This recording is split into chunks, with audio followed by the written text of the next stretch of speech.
All right, for day 17, our first problem was to do like we did with our Cafe Rio one and decide how many possible combinations there were. So it said that a manufacturer produced 4 shirts in 4 sizes. So I wrote it just like we wrote our Cafe Rio problem. So we listed main dishes, sauces, sides, and then the different possibilities underneath them. So the first option set, we have our sizes.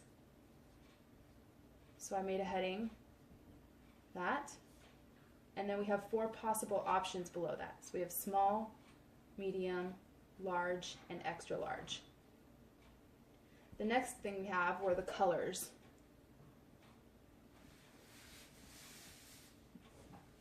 We have 3 possible ones: red, green, and orange.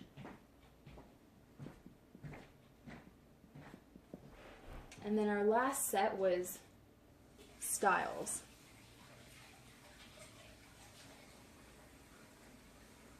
And for that we had pullover and buttons. I know a lot of you tried to do this problem in your head, and some of you got it right, but a lot of you got tripped up on that. This whole class we've been talking about taking the information that you have and writing it down. It may seem redundant, but sometimes seeing it out in whatever way makes sense to you is going to be a lot more helpful than just having it in a word form for the problem.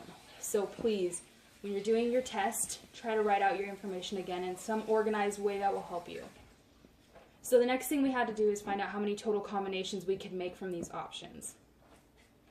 So most of you I saw just wrote down how many possible options were underneath each, and then you just multiplied those to get the total. But if you wanted to show how you did that, you could start by showing from the first option to the 3 colors, and then each color could consist of 2 styles. So if you did this across the whole board, you could come up to the same as 24. Some of you did this in a tree diagram form. So you wrote it out: small, medium, large, and extra large. And then you branched off to red, green, orange,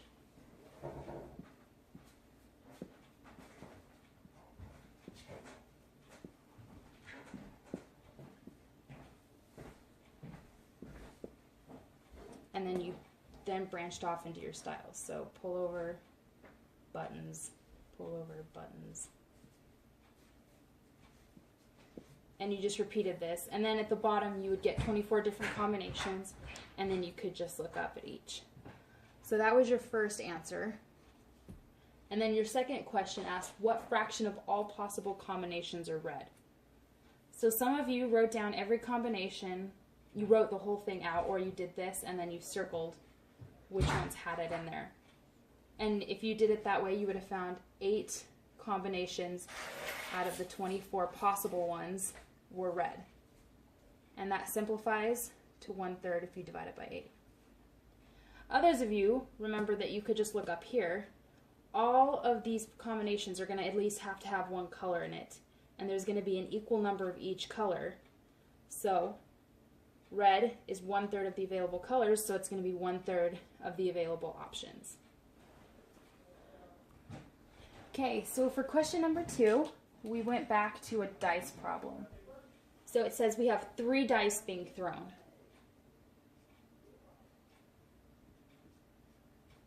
And we know each of these dice has 6 options, or 6 different things it can be, being the number 1 through 6, right? So 1, 2, and 3. 6 options, 6 options, 6 options. So if you wanted to find out how many possible combinations, you could just multiply these and get 216 for the total, but that wasn't what the question was asking. It asks you how many possible sums are there for the face-up dots. So how many ways could you roll these 3 dice and have them add up to a number. So if you rolled all of them with the lowest number possible, which is a 1, the lowest possible number you could get is a 3. And then if you gave all of them the highest possible number, which is 6, that means your highest possible sum is 18. So from 3 to 18 are all possible sums, which means there are 16 possible sums you could get from rolling 3 different dice, which are 6-sided. Okay. And then your next question was, for how many of the outcomes is the sum of the face-up dots equal to 4?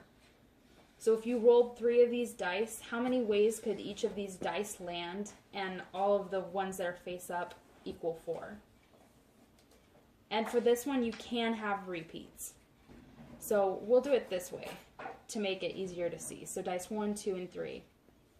So dice 1 could have a 1, dice 2 could have a 1, and then dice 3 can have a 2. And then you can just move that 2 among each of the dice. And there's no other possible combinations that give you a sum of 4. Therefore, there are 3 possible combinations for this single sum.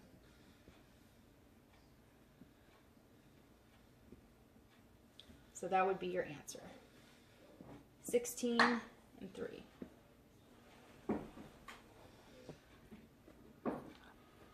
So question 3 is pretty similar to question 1, except that it's actually just a little bit easier.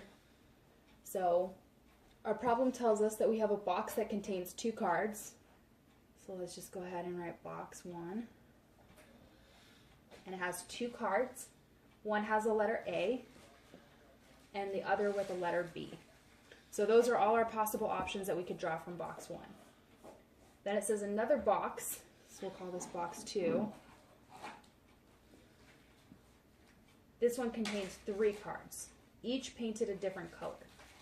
So we have red, white,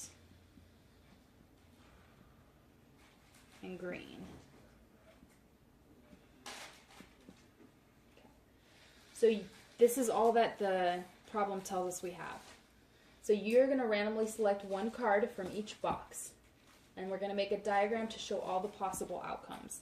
So one way you could do it is you could just draw lines, since there's not too many options from each one. Or you could do the branching tree diagram, like I showed you for the earlier problem.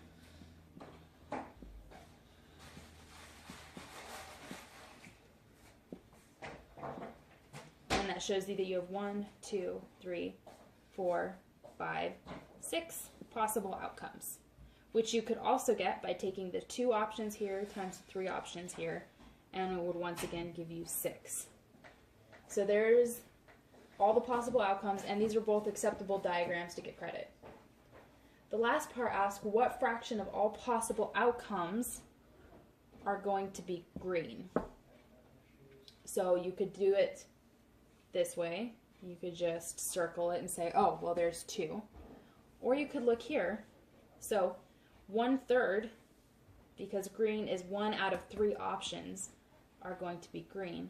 And 1/3 of 6 total combinations is going to equal 2 out of 6. So you can say 1/3, or you can say 2 out of 6.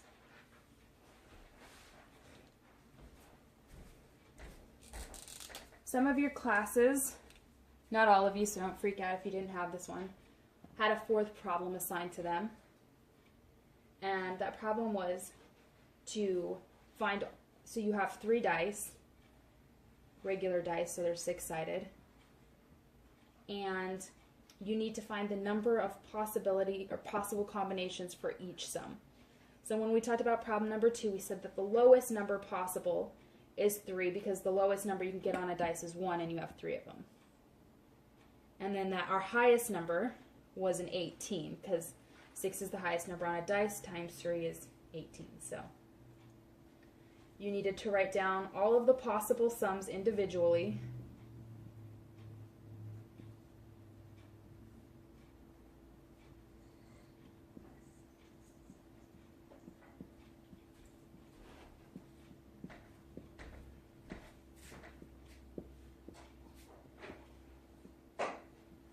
and then you needed to find how many combinations equaled that sum. So we already did that for number 4 in problem 2. So we found there were 3 combinations which gave us a sum of 4. You can go through, I mean, you would have to do it until you found a pattern and write out every single possibility for these. And because this is a permutation, you can't have repeats because each dice can change its pattern. So for 3, there's only one possible option, and I'm not going to go through all the different combinations for each one. I'll just give you the numbers. But there is one option for 3, 3 options for 4, 6 possible combinations equal 5, 10, 15, 21, 25, 27, 27, and then here's where it starts going back down. So here's a pattern that you can notice if you were looking for one. 6, 3, and 1. So these were the numbers that you were looking for. And a good way, because the 4th step of problem solving is to look back .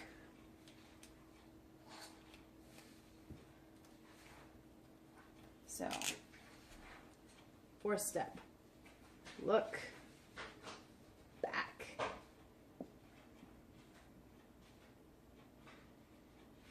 Okay. So we calculated how many possible combinations there were. So remember, we have 3 dice, each with 6 options.